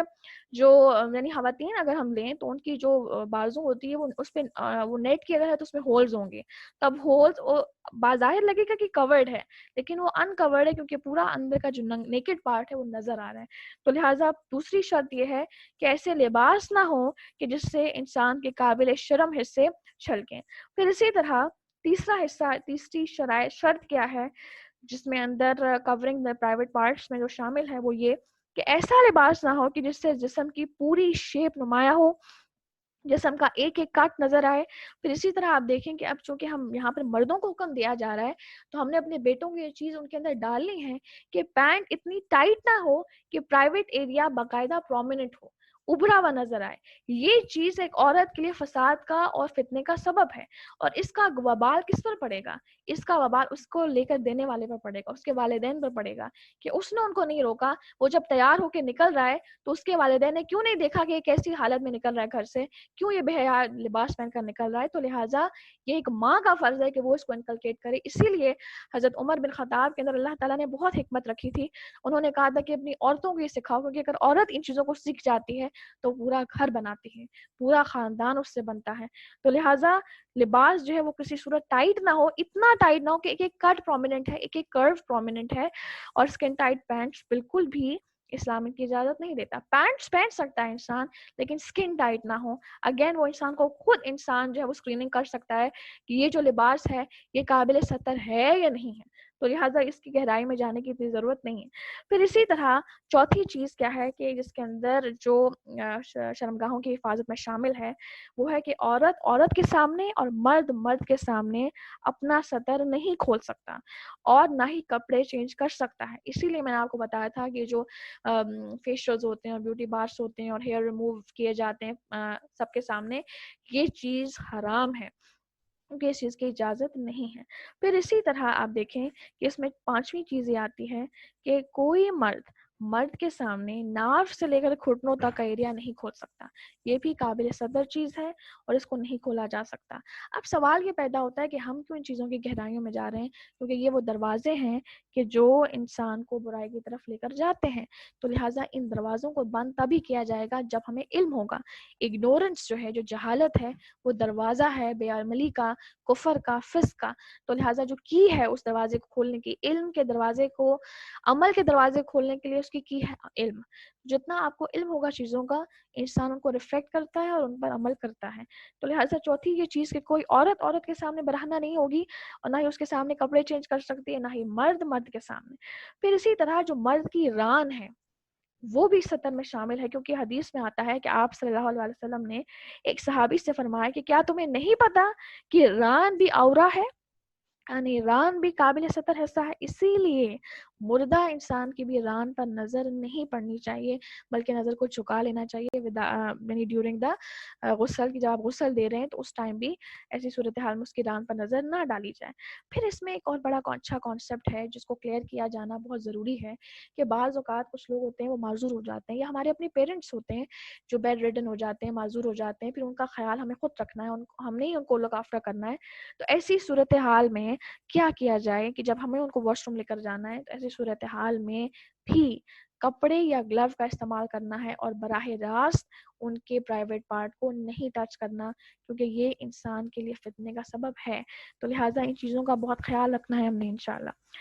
پھر اب سوال یہ پیدا ہوتا ہے کہ کیونکہ ہم نے کہا کہ زنا کے دروازے ہیں، نگاہ پھر اسی طرح ہاتھ لگانا، شرمگاہ کی حفاظت کا خیال نہ رکھنا. میں نے آپ کو سارے طریقے بتائے کہ جن کے ذریعے سے خیال رکھ سکتے ہیں. اور ایک انسان نہیں خیال رکھ رہا، اس کا مطلب ہے حدود کو پار کر رہا ہے. تو یہ بڑا سمجھنا ضروری ہے کہ زنا کی انسان کو دنیا میں سزا ان کیس مل جاتی ہے تو وہ آخرت کی سزا سے بری ہے.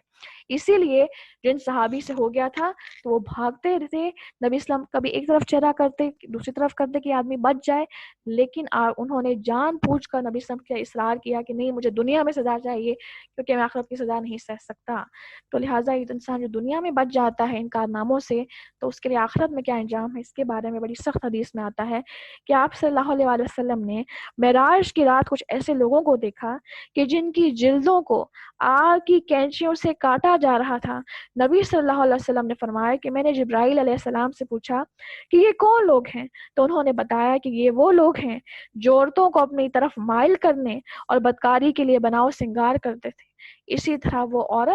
وہ مرد جو عورتوں کو اپنی طرف مائل کرنے کے لیے، اور وہ عورت جو مردوں کو مائل کرنے کے لیے بناؤ سنگار کرے اور بناؤ سنگار کرتے تھے. اور پھر آپ صلی اللہ علیہ وسلم نے فرمایا کہ میرا معراج کے موقع پر میرا ذکر ایک ایسے کنویں سے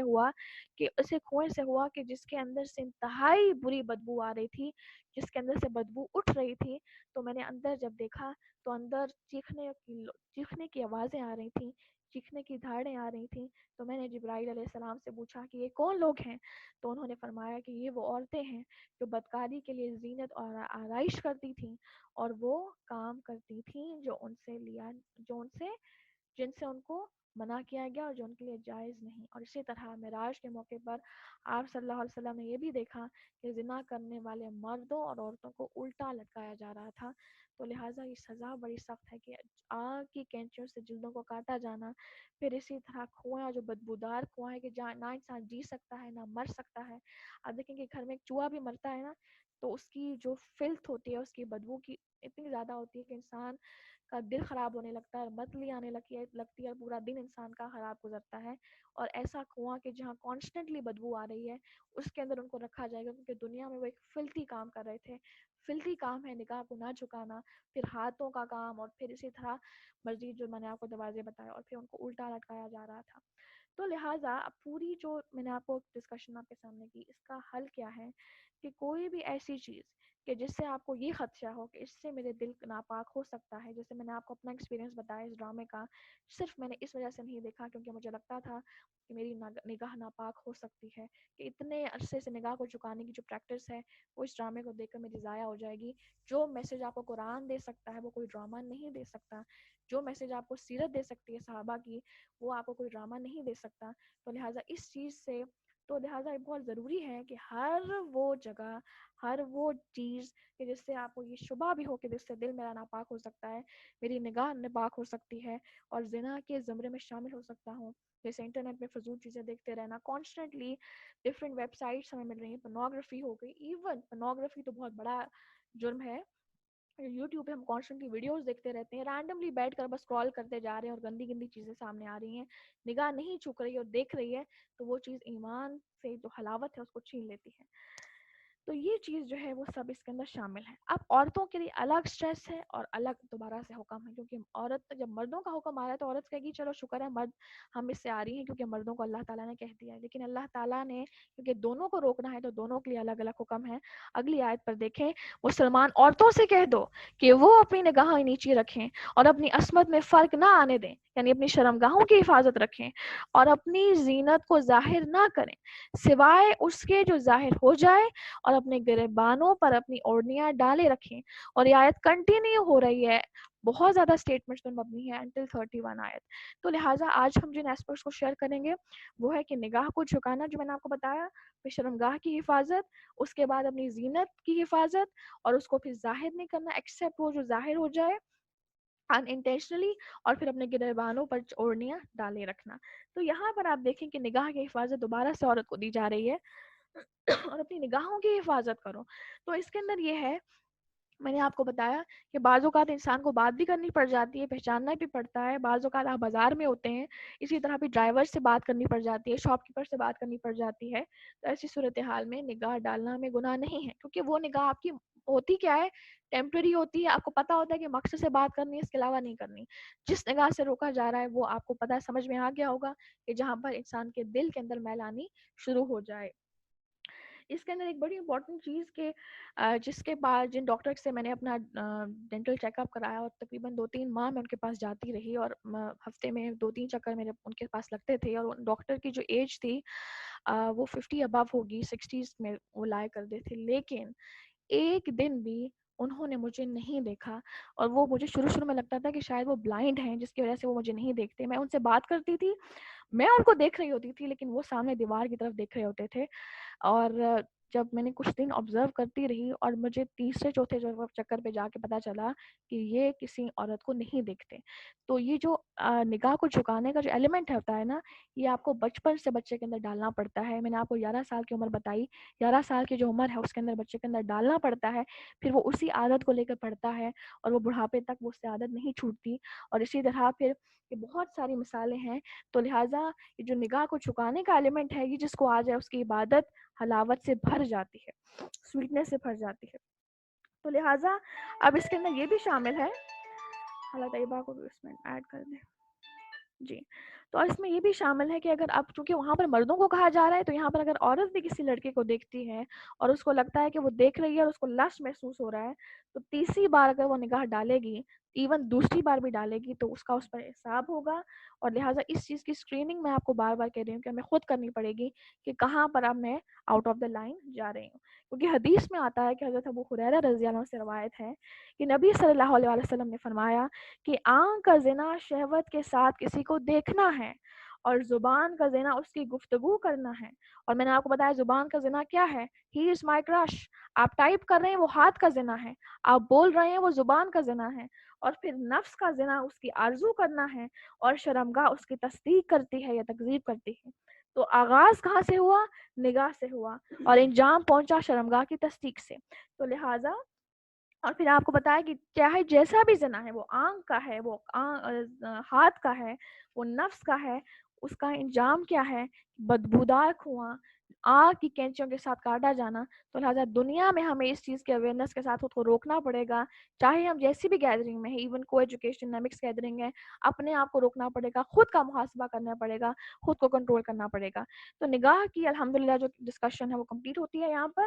مسلمان عورتوں سے کہہ دیجئے کہ وہ اپنی نگاہیں نیچی رکھیں اور اپنی عصمت میں فرق نہ آنے دیں, یعنی اپنی شرمگاہوں کی حفاظت رکھیں. اور وہی چیز, کوئی ایسا لباس نہ ہو کہ جو اتنا ٹائٹ ہے کہ ایک ایک کٹ پرومیننٹ ہو رہا ہے, بازو سی تھرو ہے, جسم سی تھرو, جو لباس ہے وہ سی تھرو ہے. پھر اسی طرح آپ دیکھیں کہ بازو کا ایسا بھی ہوتا ہے کہ ہمارا جو لباس ہوتا ہے وہ اتنا ٹائٹ ہوتا ہے کہ ایک ایک کٹ, ایک ایک کرو پرومیننٹ ہو رہا ہوتا ہے. اور اس کے اندر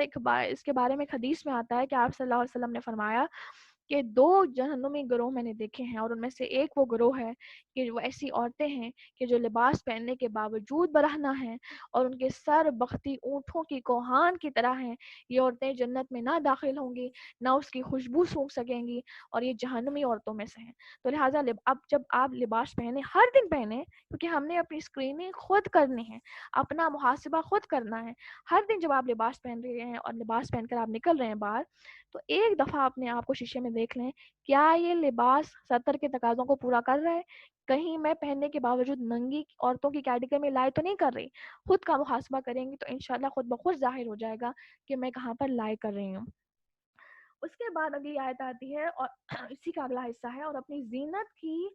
زینت کو ظاہر نہ کرو, کیونکہ زینت کو ظاہر کرنا بھی کیا ہے, یہ زنا کے دروازے ہیں جن کو کراس کیا تو انسان داخل ہو جاتا ہے. اب سمجھنے کی بات یہ ہے کہ زینت ہے کیا.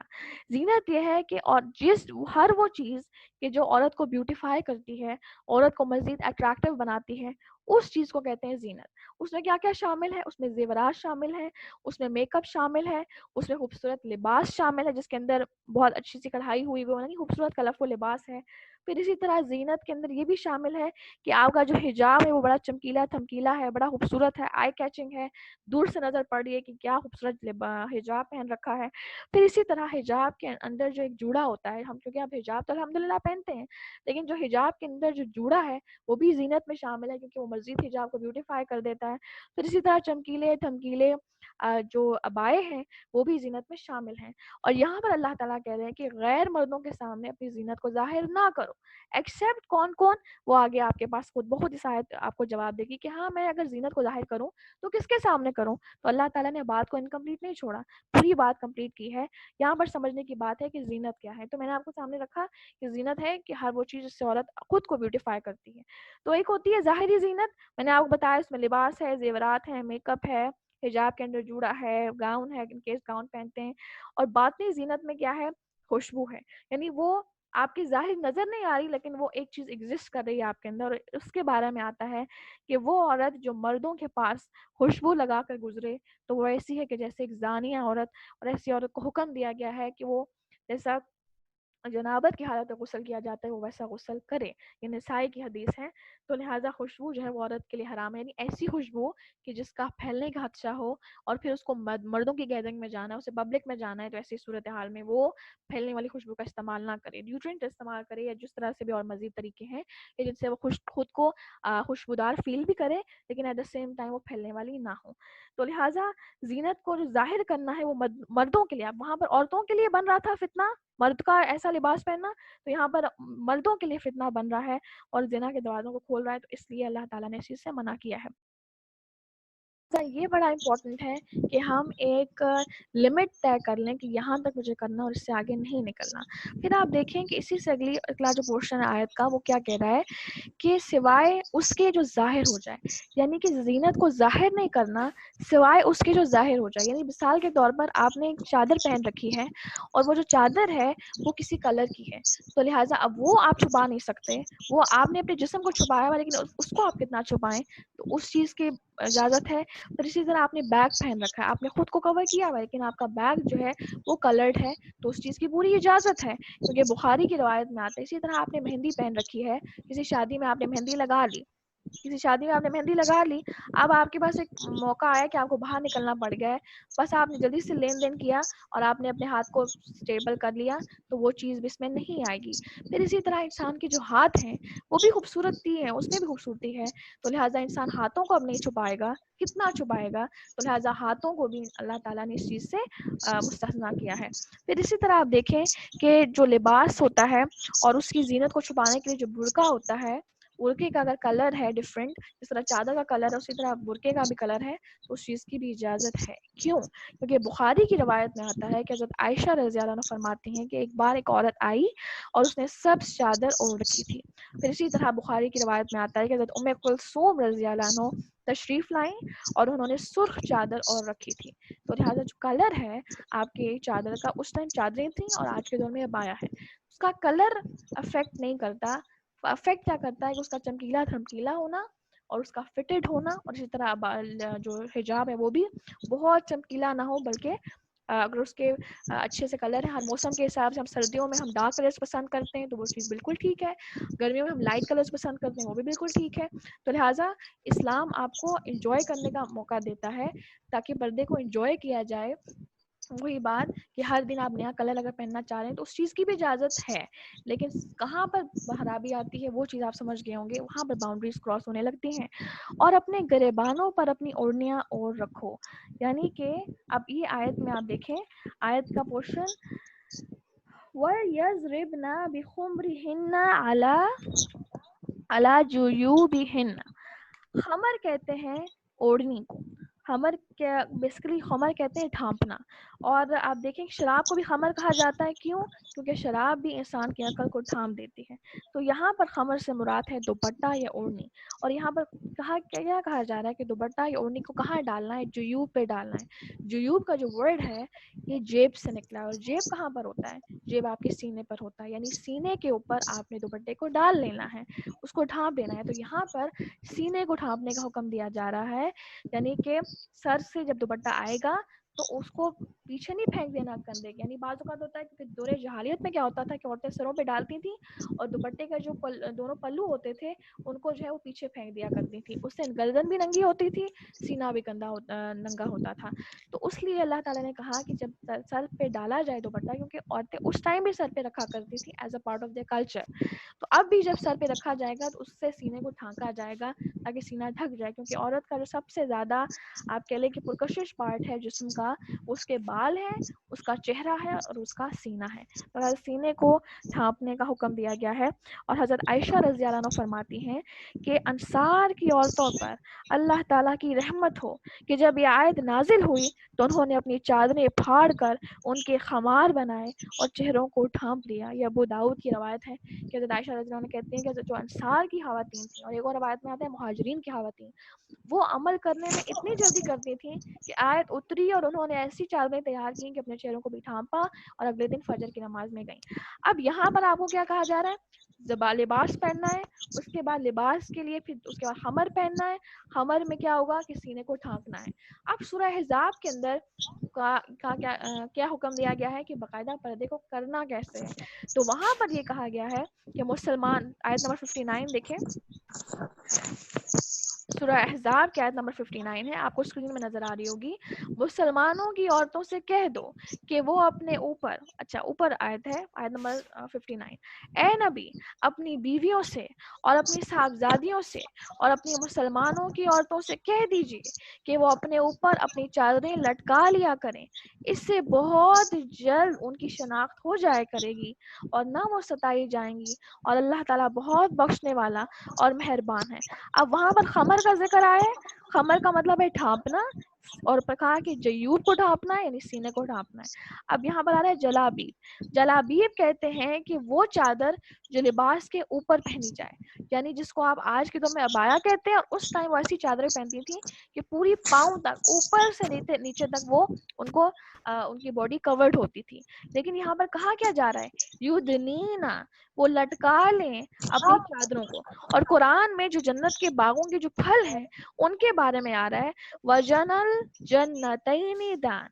اور وَجَنَ الْجَنَّتَيْنِ دَانٍ, وَجَنَل کہتے ہیں پھلوں کو, اور جنتین باغ, دو باغ, یعنی جو جنت کے باغات ہوں گے ان کے جو پھل ہوں گے وہ دان ہوں گے, لٹکے ہوئے ہوں گے. اور یہاں پر بھی آ رہے یدنینا, دان لٹکانا ہے. تو جب آپ نے کسی پھل کو لٹکتا ہوا دیکھا ہے, وہ اوپر سے نیچے لٹک رہا ہوتا ہے, تو لہٰذا اوپر سے نیچے تک چادر کو لٹکانا ہے. اور دوسرا اس کے اندر جو اہم حصہ ہے وہ یہ کہ جو چادر سے جب لٹکانا ہے,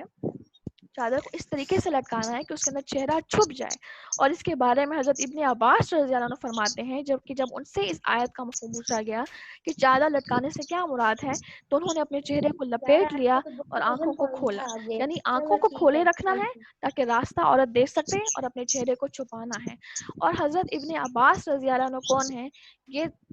اسلامک ہسٹری کے سب سے بڑے مفسر ہیں, کہ جب یہ چھوٹے سے تھے تو ان کی والدہ ان کو نبی صلی اللہ علیہ وسلم کے پاس چھوڑ کے گئی تھیں, اور پوری زندگی روایات میں آتا ہے سائے کی طرح یہ نبی صلی اللہ علیہ وسلم کے پاس رہے, نبی صلی اللہ علیہ وسلم کے ساتھ رہتے تھے, ہر ایکسپیڈیشن, ہر جنگ, ہر مجلس میں نبی صلی اللہ علیہ وسلم کے ساتھ ہوتے تھے. اور ایک بار نبی صلی اللہ علیہ وسلم نے ان کے کندھوں پر ہاتھ رکھا اور ان کے لیے دعا فرمایا کہ یا اللہ, ان ابن عباس کو, یعنی عبداللہ بن عباس کون ہے, یہ حضرت عباس رضی اللہ عنہ کے بیٹے ہیں, اور حضرت عباس رضی اللہ عنہ کون ہے, یہ نبی صلی اللہ علیہ وسلم کی چچا ہیں. تو نبی صلی اللہ علیہ وسلم نے ان کے لیے دعا کی کہ یا اللہ اس کو حکمت اور کتاب کا علم دے, اور اللہ تعالیٰ نے انہیں بہت زیادہ علم دے رکھا تھا. قرآن کی جو تفسیر ہے اس کے ایکسپرٹ تھے حضرت ابن مسعود بھی, جن کی میں نے آپ کو پہلے بات کی, اور یہ بھی حضرت عبداللہ بن عباس, یہ قرآن کی تفسیر کے ایکسپرٹ ہیں, اور قرآن ان کو بہت اچھا یاد تھا, اور لوگ آ کر ان سے جو احادیث قرآن کے آیات ہیں ان کی ایکسپلینیشن مانگا کرتے تھے. تو لہٰذا وہ انسان جو پوری زندگی نبی صلی اللہ علیہ وسلم کے ساتھ رہا ہے, کیا اس نے آیت کو غلط سمجھا ہے یا ہم نے؟ وہ یہ کہہ رہے ہیں کہ چہرے کو چھپانا ہے اور آنکھوں کو نکالنا ہے. آج آپ نقاب کرتے ہیں تو آپ کی آنکھیں دکھ رہی ہوتی ہیں اور آپ کا چہرہ کورڈ ہوتا ہے, یہ ایکسپلینیشن ہے یدنین علیہن من جلابیب. لیکن اس ایشو کو اتنا کنٹروورشل بنا لیا گیا ہے کہ لوگ ماننے کو تیار ہی نہیں ہیں. تو کیا آپ کو نے زیادہ اچھے طریقے سے قرآن کو سمجھا یا ابن عباس رضی اللہ عنہ نے, جنہوں نے پوری زندگی کسی صحابی کے ساتھ نہیں گزاری, تابعی کے ساتھ نہیں گزاری, تبا تابعی کے ساتھ نہیں گزاری, نبی صلی اللہ علیہ وسلم کے ساتھ رہے, اور روایات میں آتے سائے کے ساتھ, سائے کی طرح رہتے تھے, جس طرح حضرت ابو ہریرہ رضی اللہ عنہ کے بارے میں آتا ہے کہ وہ آیات ان کی نبی وسلم کی احادیث کو لکھنے کے لیے اتنا زیادہ کیوریس رہتے تھے کہ ان کو کھانے کی بھی ہوش نہیں ہوتی تھی، اور بعض اوقات وہ مجلسوں میں بے ہوش ہو جایا کرتے تھے۔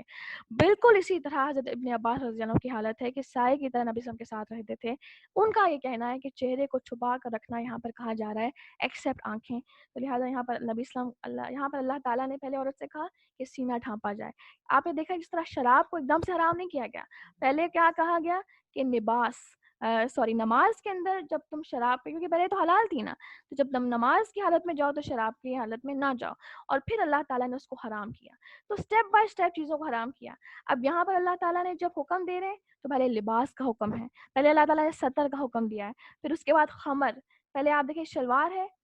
پہلے قمیص ہے، پھر شلوار ہے، اس کے بعد خمر ہے جو آپ کا دوپٹہ ہوتا ہے، اور دوپٹہ بھی کیسا جو سینوں کو ڈھانپے۔ اس کے بعد کیا کرنا ہے، اس کے بعد اپنی اوڑھنی جو ہے اس کو لٹکا لینا ہے، اور اس سے چہرے کو بھی ڈھانپنا ہے۔ کیوں؟ اس سے بہت جلد تمہاری شناخت ہو جائے گی اور تم ستائی نہیں جاؤ گی، کیونکہ عورت پہچانی کہاں سے جاتی ہے؟ اپنے چہرے سے جاتی ہے۔ سب سے زیادہ اٹریکشن عورت کے چہرے میں ہے، تو لہٰذا دور سے وہ مسلم پہچانی جائے گی، فرمانبردار پہچانی جائے گی، اور اللہ تعالیٰ بہت بخشنے والا اور مہربان ہے کہ جو پاسٹ میں ہو گیا، بعض اوقات ہم کیا کرتے ہیں، والدین کے ڈر سے نقاب کر بھی لیتے ہیں، لیکن جب وہاں پہ جہاں پر والدین نہیں ہوتے، ہمیں پتہ ہوتا ہے یہاں پہ والدین تو نہیں، تو وہاں پر ہم اتار دیتے ہیں۔ یہ ایک بہت بڑی خیانت ہے۔ جس حکم پر عمل کر رہے ہیں وہ اللہ کے حکم کو، اس کو اللہ کا حکم سمجھا جائے، اسے والدین کا حکم نہ سمجھا جائے، کیونکہ اکاؤنٹیبلٹی والدین نے نہیں کرنی، اکاؤنٹیبلٹی اللہ نے کرنی ہے۔ تو لہٰذا یہ بڑا ضروری ہے کہ صرف اللہ کے ڈر سے اس کو کیا جائے۔ جو پاسٹ میں ہوا تو اللہ تعالیٰ کہہ رہے ہیں کہ اللہ تعالیٰ بہت بخشنے والا اور مہربان ہے، لیکن آگے کے لیے، کیونکہ ہم نے اس نے بڑا اہم، آپ لوگوں میں سے کس نے پوائنٹ ہائی لائٹ کیا تھا کہ ہم سیکھتے چلے جا رہے ہیں، سیکھتے چلے جا رہے ہیں، بتانے والا تو بتا رہا ہے، لیکن یہ جو علم، سیکھا ہوا علم ہے، یہ ہمارے اوپر ایک بوجھ بنتا جا رہا ہے۔ جب تک ہم اس سے عمل نہیں کریں گے یہ بوجھ نہیں اترے گا، اور پھر ہم نے اس کو آگے پہنچاتے جانا ہے، تب جا کے ہم اس علم کا حق ادا کریں گے، ورنہ ہم انہی لوگوں میں سے ہیں جو سیکھتے چلے جا رہے ہیں مگر عمل سے خالی۔ تو اللہ تعالیٰ ہمیں بہترین عمل کرنے کی توفیق عطا فرمائے، اور ہم نے پوری کوشش کی ہے کہ ان آیات کا حق ادا کیا جائے۔ الحمدللہ ہر چیز کو کلیئر کرنے کی کوشش کی ہے۔ اس کے علاوہ بھی کوئی سوال آپ کے ذہن میں ہو تو آپ ضرور ڈسکس کیجیے گا، انشاءاللہ ہم ان کو ڈسکس کریں گے انشاءاللہ۔ سبحانک اللہم و بحمدک، اشہد ان لا الہ الا انت، استغفرک و اتوب الیک۔ اب ایک سنت کر لیتے ہیں، اس کے بعد پھر ہم انشاءاللہ آپ سے فیڈ بیک لیں گے۔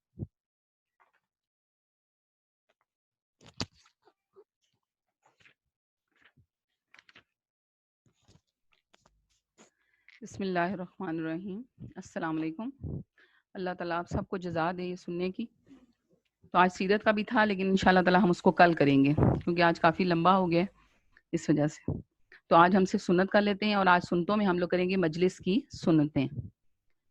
ہمیں مجلس کی سنتوں میں سب سے پہلے آ جاتی ہے ہمیشہ اچھے لوگوں کی صحبت میں بیٹھنے کی کوشش کریں۔ یعنی جو بھی آپ جس مجلس میں بیٹھ رہے ہیں، آپ کو اس چیز کا یقین ہونا چاہیے کہ یہاں پر جو ہے یہ فائدہ مند مجلس ہے اور اچھے لوگوں کی مجلس ہے۔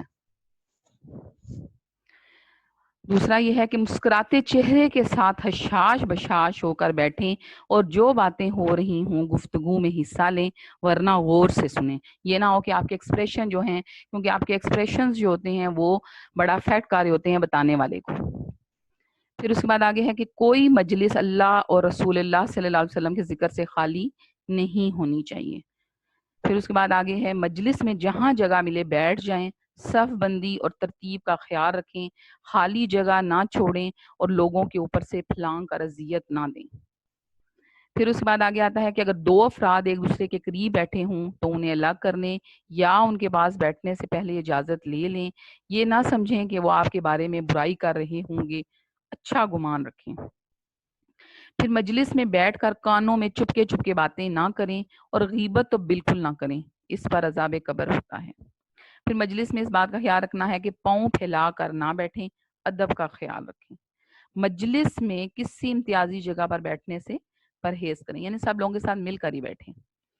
راستوں میں کھڑے ہونے یا بیٹھنے سے گریز کریں، ورنہ آپ کو ہی تکلیف ہوگی۔ اب یہاں پر یہ سنت ہے کہ جو اس سے پچھلا میں نے پوائنٹ بتایا ہے، اس میں میرے ذہن میں ایک بات آ رہی ہے کہ مجلس میں کسی امتیازی جگہ پر بیٹھنے سے پرہیز کریں، یعنی جیسے کرسی وغیرہ کوئی پڑی ہوئی ہے تو وہ ہے تو امتیازی جگہ ہی بن جاتی ہے، لیکن اگر کسی کا کوئی مسئلہ ہے وہ نیچے نہیں بیٹھ سکتا تو ظاہر پھر وہ اوپر بیٹھ سکتا ہے۔ پھر ہے مجلس میں جو راز کی باتیں ہوں وہ امانت ہوتی ہیں، ان کو ہر جگہ بیان نہ کریں. یعنی ایسی مجلس ہے جس میں کوئی راز کی باتیں ہو رہی ہیں تو یہاں سے آپ نے اٹھا کر دوسری جگہ نہیں کرنی، یہ امانت ہے. صرف خود ہی نہ بولتے جائیں، دوسروں کو بھی بولنے کا موقع دیں. پھر اس کے بعد اگلا سنت آ جاتی ہے کہ خصوصاً دینی مجالس میں اللہ تعالیٰ کے کلام کو غور سے سنیں، اور اگر کوئی سوال ہو یا بات کہنا چاہیں تو اجازت لے کر بولیں. بیک وقت کلاس میں بولنے سے بھی پرہیز کریں. اور پھر مجلس کے اینڈ پہ مجلس کے گناہوں کے کفارہ کے لیے دعا کرنی ہے، اور یہ نسائی کی جو ہے حدیث ہے، اور اس میں ہمیں یہ دعا بتائی ہوئی ہے کہ مجلس کے کوئی کمی کوتاہی اگر رہ جائے تو یہ دعا سے جو ہے وہ کمی پوری ہو جاتی ہے. اور یہ دعا کیا ہے، اور یہ ہم پڑھتے بھی ہیں، اسکرین پہ آپ کو نظر بھی آ رہی ہے. سبحانک اللہم و بحمدک اشہد ان لا الہ الا انت استغفرک و اتوب الیک. یہ دعا جو ہے آپ نے لازمی یاد کرنی ہے، اور ابھی جیسے اب آپ کی کلاس ختم ہوگی تو سب نے دعا کرنی ہے. اور جب آپ اجتماعی دعا کروا رہے ہوتے ہیں، جیسے کیونکہ اس کا ترجمہ ہے پاک ہے تو اے اللہ اپنی تعریفوں سمیت، میں گواہی دیتی ہوں کہ اللہ کے سوا کوئی معبود نہیں، میں تجھ سے معافی مانگتی ہوں اور تیری طرف ہی رجوع کرتی ہوں. ٹھیک ہے، اگر آپ صرف اپنے لیے مانگ رہے ہیں تو اس طرح، لیکن جب اجتماعی ہوگی تو اس میں پھر آپ اس طرح دعا پڑھیں گے، سبحانک اللہم و بحمدک اشہد ان لا الہ الا نستغفرک و نتوب الیک. یعنی نون لگانے سے کیا ہو جاتا ہے کہ ہم تجھ سے معافی مانگتے ہیں اور ہم تیری ہی طرف رجوع کرتے ہیں. اور یہ ان حدیث کے کہاں، یہ حدیث سے ثابت ہے، اور یہ سارے حوالے جو ہیں وہ نیچے لکھے ہوئے ہیں. جزاک اللہ. اس دعا کو آپ نے یاد کرنا ہے.